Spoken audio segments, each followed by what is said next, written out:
नमस्कार दोस्तों, स्वागत है आपका हमारे चैनल कोड मंत्रा में। तो आइए आज से हम अपनी स्प्रिंग बूट की जर्नी शुरू करते हैं। स्प्रिंग बूट में हम एप्लीकेशन बनाएंगे, बट एप्लीकेशन बनाने से पहले हमें नेटवर्किंग के बारे में जानकारी होना बहुत ज़रूरी है। एप्लीकेशन में हम वेब एप्लीकेशन बनाने वाले हैं, और वेब एप्लीकेशन में होता क्या है कि क्लाइंट जो है सर्वर के साथ कम्युनिकेट करता है। तो क्लाइंट और सर्वर के बीच में कम्युनिकेशन इस्टेब्लिश करने के लिए हमें पहले पता होना चाहिए कि प्रोटोकॉल्स क्या हैं, किन प्रोटोकॉल्स से क्लाइंट जो है सर्वर के साथ कम्युनिकेट कर सकता है। फॉर एग्जांपल मान लीजिए मैं अभी आपके साथ बात कर रहा हूँ, तो मुझे पता है हिंदी कैसे बोलनी है, आपको पता है हिंदी समझनी कैसे है। अगर वही मैं फ्रेंच बोलूँ आपको समझ में नहीं आएगा, आप कोई अदर लैंग्वेज बोलो मुझे समझ में नहीं आएगा।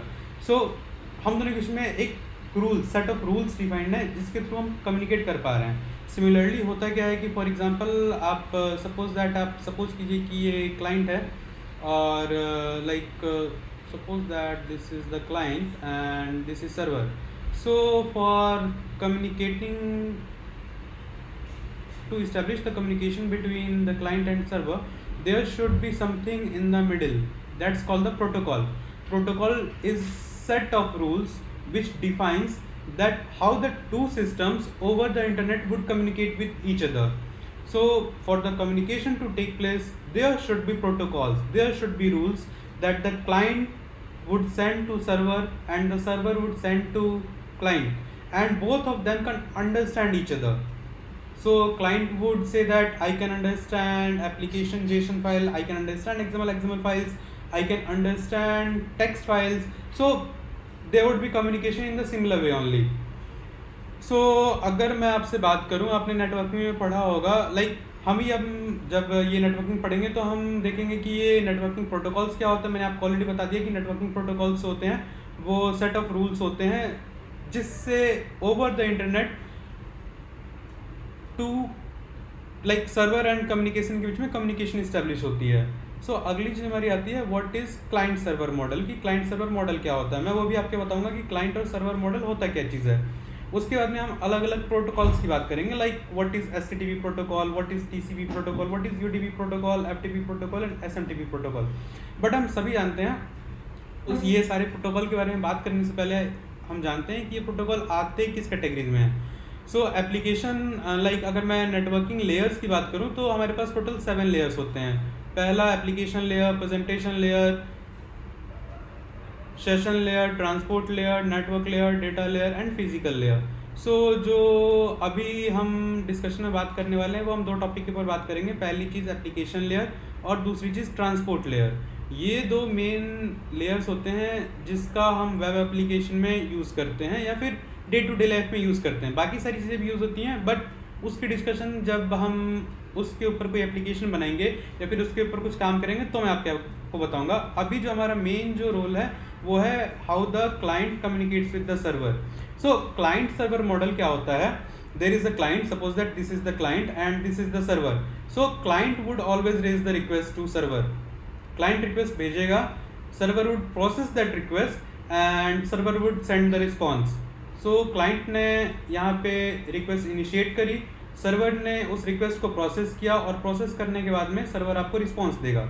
ये हो गया हमारा क्लाइंट सर्वर मॉडल। अगर हम एप्लीकेशन लेयर की बात करें तो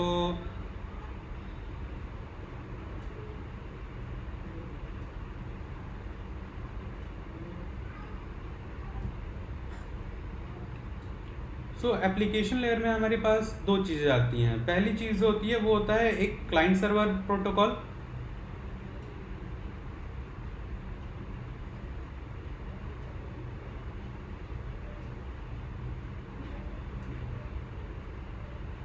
और दूसरा हमारे पास आता है पीयर टू पीयर प्रोटोकॉल, जिसे हम शॉर्टकट में P2P प्रोटोकॉल भी कहते हैं। क्लाइंट सर्वर प्रोटोकॉल के अंदर में हमारे पास कुछ चीज़ें आती हैं। सॉरी गाइस, मेरी राइटिंग अभी थोड़ी ख़राब है, जस्ट ये टच पैड नया है और इस पर एक्सपीरियंस नहीं है लिखने का।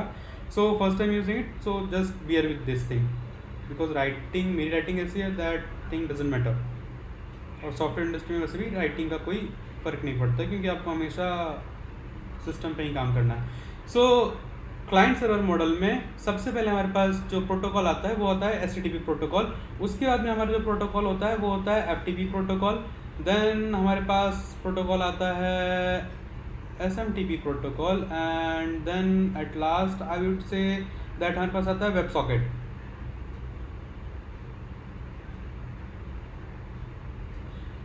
सो HTTP में होता क्या है, हमारे पास एक क्लाइंट है और हमारे पास एक सर्वर है। क्लाइंट ने रिक्वेस्ट इनिशिएट करी, सबसे पहले होगा क्या, मैं आपको ऐसे बताता हूँ। हमारे पास एक क्लाइंट है, हमारे पास एक सर्वर है। हमेशा इन दोनों के बीच में एक कनेक्शन इस्टेब्लिश होगा। इस कनेक्शन के बीच में क्लाइंट जो है, ये क्लाइंट, ये सर्वर, इस कनेक्शन पे क्लाइंट ने रिक्वेस्ट भेजी सर्वर को, सर्वर ने रिक्वेस्ट प्रोसेस की और सर्वर ने रिस्पॉन्स बैक किया। So this is the client server model, और you can say this is HTTP protocol. Client initiates the request over a connection, server responds back to the client. This is called unidirectional. इसमें हमेशा जो है request client initiate करता है। Same चीज़ होती है हमारे पास FTP प्रोटोकॉल में भी, बट FTP प्रोटोकॉल में होता क्या है, FTP protocol is like file transfer protocol. इसमें जो भी रिक्वेस्ट क्लाइंट भेजता है सर्वर के पास में, वो रिक्वेस्ट इनक्रिप्टेड नहीं रहती है, ये रिक्वेस्ट अनइनक्रिप्टेड रहती है, जिससे होता क्या है कि ओवर द नेटवर्क अगर कोई हैकर चाहे तो आपके डेटा को हैक कर सकता है। That's why FTP is not used much. SMTP की बात अगर हम करें तो SMTP क्या होता है, इसे हम कहते हैं सिंपल मेल ट्रांसफर प्रोटोकॉल। ये भी वही चीज़ स्टेब्लिश करता है, लाइक क्लाइंट रिक्वेस्ट इनिशिएट करता है, रिक्वेस्ट जो है सर्वर के पास, ये क्लाइंट है, ये सर्वर है, क्लाइंट ने रिक्वेस्ट इनिशिएट करी, रिक्वेस्ट सर्वर के पास गई, सर्वर से वो फिर दूसरे क्लाइंट के पास जाती है। लाइक मैंने एक मेल सेंड करा, मेल में मेरा कोई टू होता है, एक फ्रॉम होता है, फ्रॉम मैं हूँ, टू किसको मेल जाना है, तो मैंने पहले रिक्वेस्ट भेजी सर्वर को कि भैया ये टू है, इसके पास मेल भेज दो। सर्वर क्या करेगा, मेल भेजेगा किसे, क्लाइंट के पास में। तो यहाँ पे कम्युनिकेशन जो है क्लाइंट टू सर्वर और सर्वर टू क्लाइंट हो रहा है। उसके बाद में आता है वेब सॉकेट। वेब सॉकेट थोड़ा सा डिफरेंट है। वेब सॉकेट और पीयर टू पीयर में स्टूडेंट्स में कंफ्यूज कर जाते हैं। एक्चुअली होता क्या है, सपोज दैट मान लो हमारे पास एक क्लाइंट है, एक सर्वर है, एक और क्लाइंट है। यहाँ पे होगा क्या, क्लाइंट ने रिक्वेस्ट इनिशिएट करी, सर्वर ने उसे रिस्पॉन्स बैक किया। सिमिलरली यहाँ पे दूसरा क्लाइंट है, यहाँ भी क्लाइंट ने रिक्वेस्ट इनिशिएट करी, सर्वर ने उसे रिस्पॉन्स बैक किया। तो यहाँ पे आप देखोगे क्लाइंट जो है सर्वर से बात कर पा रहा है, ये क्लाइंट है, क्लाइंट जो है सर्वर से बात कर पा रहा है, ये क्लाइंट टू है, ये क्लाइंट भी सर्वर से बात कर पा रहा है, लेकिन ये दो जो क्लाइंट्स हैं ये आपस में कभी बात नहीं करेंगे। That's why it is called, ये इसलिए ये पीयर टू पीयर नहीं है, बिकॉज इसमें क्लाइंट ही सर्वर के साथ इनिशिएट कर रहा है और सर्वर जो है रिस्पॉन्स बैक कर रहा है, बट दोनों क्लाइंट्स के बीच में कम्युनिकेशन नहीं हो पा रही है, इसीलिए ये क्लाइंट सर्वर प्रोटोकॉल है। इसे आप कभी पीयर टू पीयर मत समझिएगा। पीयर टू पीयर तब होता है जब क्लाइंट ने सर्वर को कम्युनिकेट किया, सर्वर क्लाइंट के साथ कम्युनिकेट कर रहा है और दोनों क्लाइंट्स भी आपस में कम्युनिकेट कर रहे हैं। लाइक P2P में अगर मैं इस प्रोटोकॉल की बात करूं जिसके थ्रू क्लाइंट भी आपस में कम्युनिकेट करते हैं, उस प्रोटोकॉल का नाम है वेब RTC।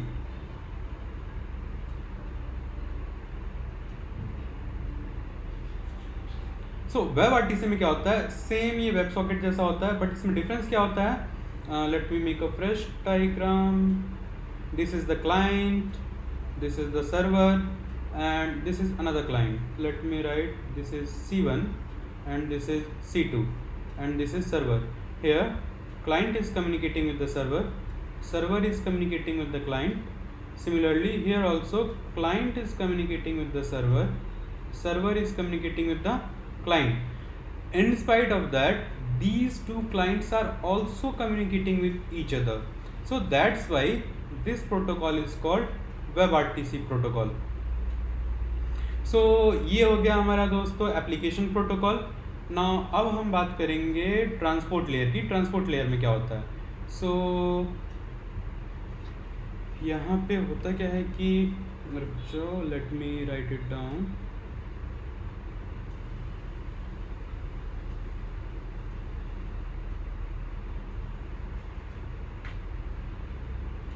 सो ट्रांसपोर्ट लेयर में दोस्तों हमारे पास दो चीज़ें आती हैं। एक होता है UDP प्रोटोकॉल और दूसरा होता है TCP/IP protocol.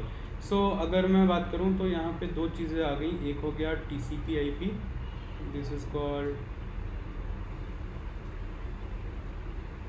TCP/IP and second one is UDP. So TCP में क्या होता है,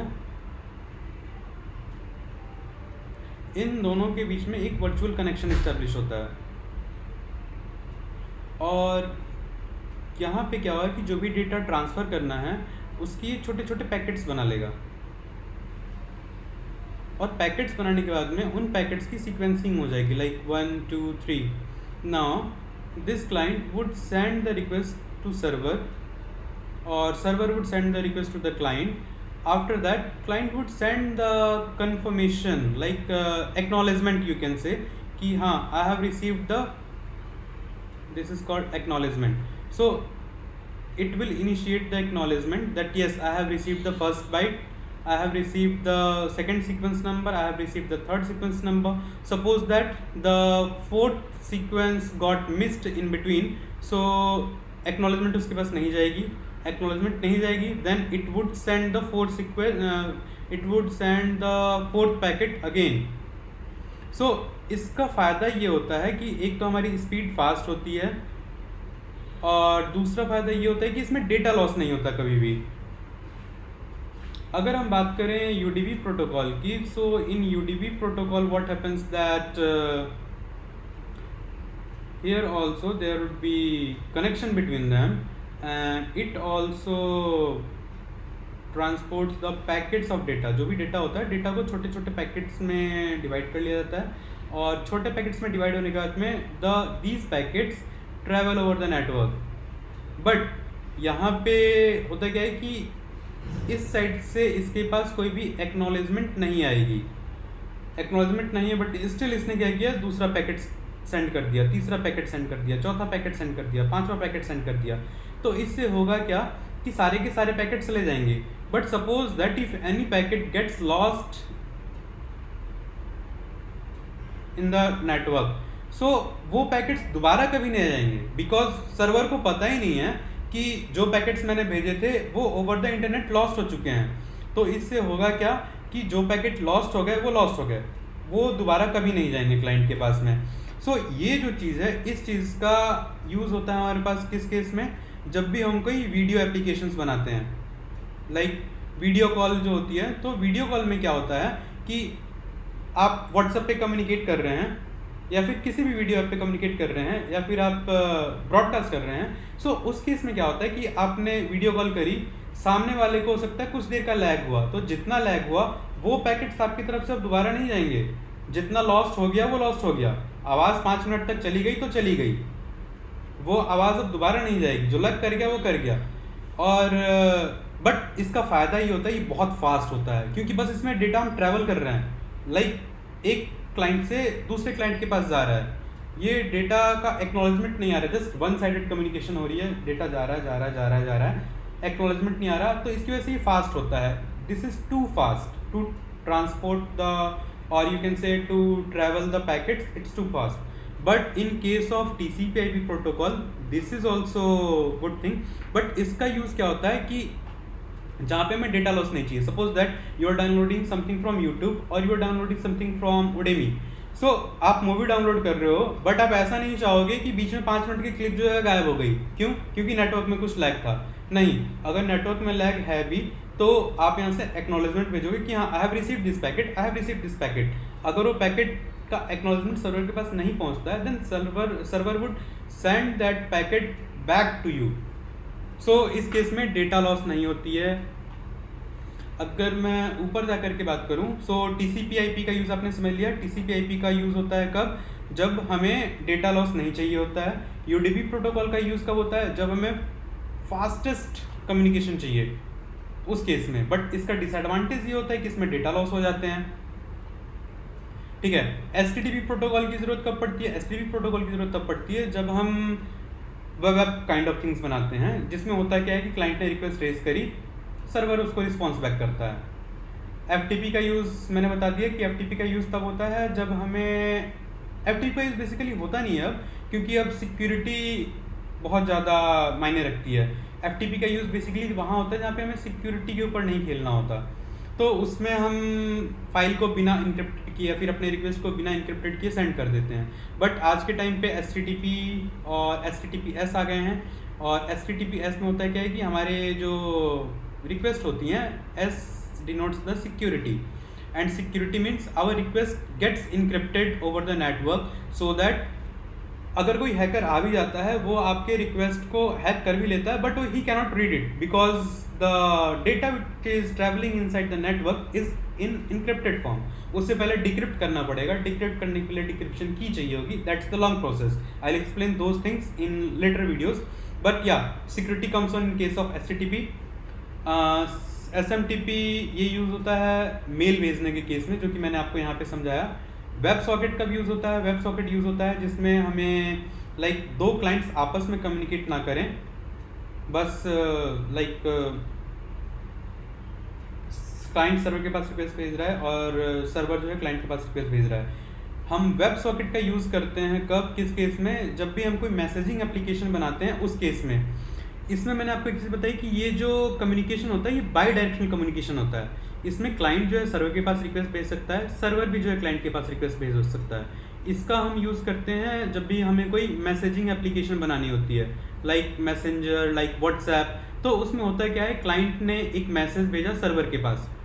क्लाइंट जब भी कोई मैसेज भेजेगा तो भेजेगा भैया ये जो मैंने मैसेज भेजा है उसे किसी दूसरे क्लाइंट को भेजना है। सपोज दैट एक यूज़र 1 है, यूज़र 1 ने सर्वर को मैसेज भेजा, भैया ये मैसेज यूज़र 2 को पहुंचा दो। मैसेज गया सर्वर के पास, सर्वर ने उस मैसेज को भेज दिया यूज़र 2 के पास। अब यूज़र 1 जो है वो वेट नहीं करता रहेगा या फिर बार बार सर्वर को कॉल नहीं करेगा, भैया सर्वर मुझे बताओ क्या मेरे पास कोई मैसेज आया। इससे होगा क्या कि नेटवर्क में कंजेशन बढ़ जाएगा। क्लाइंट वुड जस्ट वेट, जब भी यूज़र 2 के पास कोई मैसेज आएगा then server would initiate the call. Call जो है सर्वर के साइड से इनिशिएट होगी कि हे क्लाइंट और hey server you have one new message. So यहाँ पे आप देख रहे हो दो साइड से कम्युनिकेशन इस्टेब्लिश हो रही है। क्लाइंट भी रिक्वेस्ट इनिशिएट कर सकता है, सर्वर भी रिक्वेस्ट इनिशिएट कर सकता है। That's why it is called by directional. यहाँ पे क्या है, यूनिडायरेक्शनल है। यूनिडायरेक्शनल मतलब डायरेक्शन एक्चुअली एक ही है बट कम्युनिकेशन वन वे है। क्लाइंट बस सर्वर को रिक्वेस्ट भेज रहा है और सर्वर जो है क्लाइंट को रिक्वेस्ट भेज रहा है। जो रिक्वेस्ट भेजा था उसी का रिस्पॉन्स भेज रहा है। सो आपको क्लियर हो गया HTTP प्रोटोकॉल के बारे में, FTP, SMTP और वेब सॉकेट के बारे में। और we also discussed about the transport layer कि ट्रांसपोर्ट लेयर का यूज़ कब कहाँ करते हैं। ये यूज़ होता है जब भी हमें डेटा लॉस नहीं चाहिए होता है। UDP प्रोटोकॉल हम करते हैं जब भी हमें फास्ट कम्युनिकेशन चाहिए होती है, लाइक वीडियो कॉल एप्लीकेशंस, उन जगहों पे हम यूज़ करते हैं। और जब भी हमें मैसेजिंग ऐप यूज़ करनी रहती है तब हम वेब सॉकेट प्रोटोकॉल का यूज़ करते हैं। और that's it, we covered the application layer and transport layer, which is the most important thing while building the applications for our daily to daily use. So now guys stay tuned. मेरी अगली video जो आएगी वो आएगी, जो मैंने आपसे first video में प्रॉमिस किया था कि हम नेक्स्ट वीडियो बनाएंगे अपने स्प्रिंग के ऊपर। और स्प्रिंग हम कवर करेंगे नेक्स्ट वीडियो में, स्प्रिंग बूट। इसके साथ साथ हम कवर करेंगे डेटाबेस, लाइक कौन से डेटाबेस हम यूज़ करेंगे, और हम JPA कवर करेंगे, हम SQL क्वेरीज कवर करेंगे, और we will make use of Postman to make the request to the server. So guys I would be teaching the back end not front end right now. So जब भी हमें server के पास कोई request send करनी होगी तो वो request हम सेंड करेंगे कैसे, पोस्टमैन के थ्रू सेंड करेंगे। Postman is a tool which is use to send the request to the server. हम इसमें और भी चीज़ें देखेंगे, लाइक जब भी हम HTTP यूज़ करते हैं। दोस्तों एक और चीज़ मैं बता दूं, हम जब भी HTTP कम्युनिकेशन करते हैं तो HTTP केस में होता क्या है कि हमारे पास कुछ HTTP मेथड्स होते हैं जिन मेथड्स के थ्रू हम कम्युनिकेशन करते हैं over the server. Some of the methods are like get method, one method is get method, other method is post method, third method is delete method, fourth method is put method. Like मैं ऐसे नहीं लिख के I will write you in text, so let me explain you here. So in case of HTTP we have 4 to 5 methods are there, but I will discuss जो भी important methods हैं उनके बारे में। सो HTTP एक protocol है। Protocol के अंतर्गत हमारे पास कुछ मेथड्स होते हैं, लाइक दिस इज़ द, हम गेट की कॉल मार सकते हैं HTTP मेथड में, हम पोस्ट की कॉल मार सकते हैं, हम डिलीट की कॉल मार सकते हैं, हम पुट की कॉल मार सकते हैं। सो ये मेन है। इसके अलावा और भी हैं, लाइक ऑप्शनल मेथड हो गया, there are different methods as well.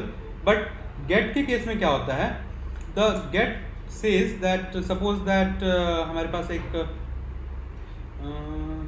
Just a minute, okay, let me explain you with diagram. So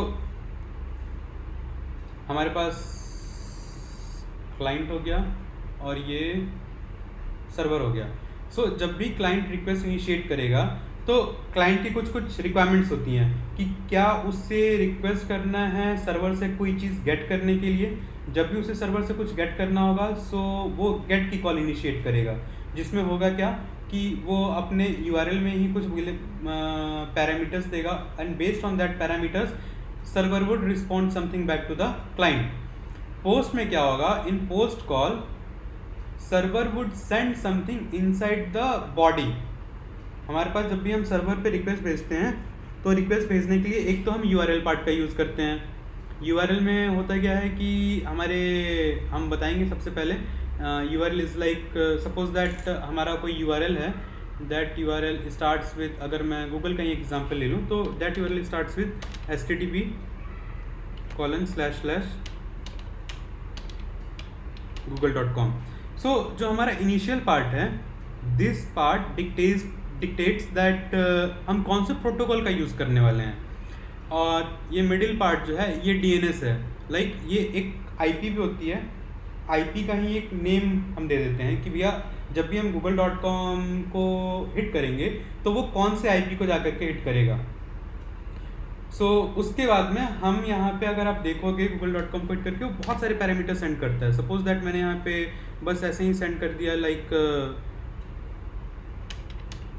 users.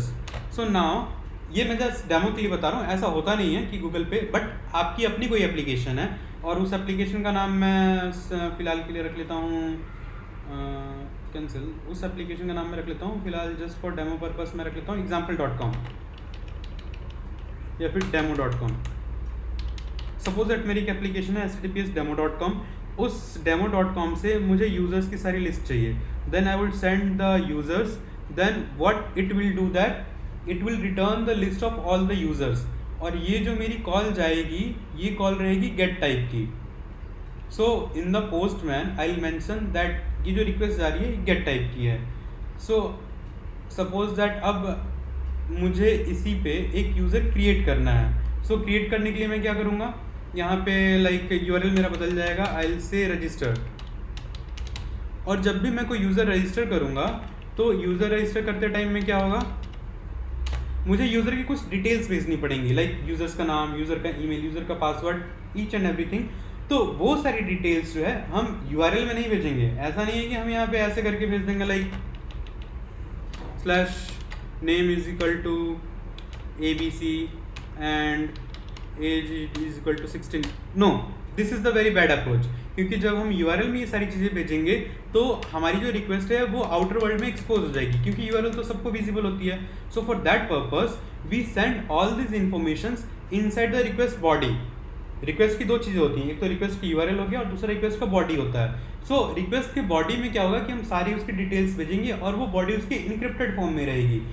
So body में भेजने का फ़ायदा ये होता है कि जब ये नेटवर्क में ट्रैवल करती है तो बॉडी इनक्रिप्टेड फॉर्म में जाती है। अगर नेटवर्क में कोई हैकर है या फिर कोई भी अटैकर है वो हमारी बॉडी को स्टील भी कर लेता है, then he can not read our body. The reason is those body is encrypted form. So delete में भी अगर हमें कोई रिसोर्स डिलीट करना है एप्लीकेशन से, उस टाइम में हम डिलीट कॉल इनिशिएट करते हैं। पुट की कॉल होती है जब भी हमें कोई रिसोर्स जो DB में है उसे अपडेट करना है, then we use the put. So these all are the standards set by the HTTP। These standards tell कि हमें किस रिक्वेस्ट टाइप पे कौन सा एक्शन परफॉर्म करना है। सो दोस्तों मैंने आपको HTTP के बारे में पूरा बता दिया है। अब हम एप्लीकेशन सबसे पहले बनाएंगे। एप्लीकेशन जब हमारी बन जाएगी तो एक छोटा सा पार्ट हम बनाएंगे पहले, और उस एप्लीकेशन को हम इन चारों मेथड के साथ यूज़ करके बनाएंगे। So basically just for the knowledge purpose, जो हमारी फर्स्ट स्प्रिंग की एप्लीकेशन बनाएंगे वो एप्लीकेशन रहेगी CRUD application. CRUD application denotes that like C stands for create, R stands for read, U stands for update and D stands for delete। So हम इस CRUD application में HTTP की जो चारों मेथड्स हैं, हम चारों मेथड्स के बारे में डिस्कस कर लेंगे इस CRUD एप्लीकेशन में। And I will show you the demo like practically that how the request goes to the server and how the response comes back to from the server। So that's it guys, मिलते हैं हम अपने अगले videos में spring boot application के साथ। हम उसमें सीखेंगे कि हम कैसे अपना एप्लीकेशन बनाना स्टार्ट करेंगे। So thank you guys for cooperation and stay tuned for more videos. That's it, thank you so much.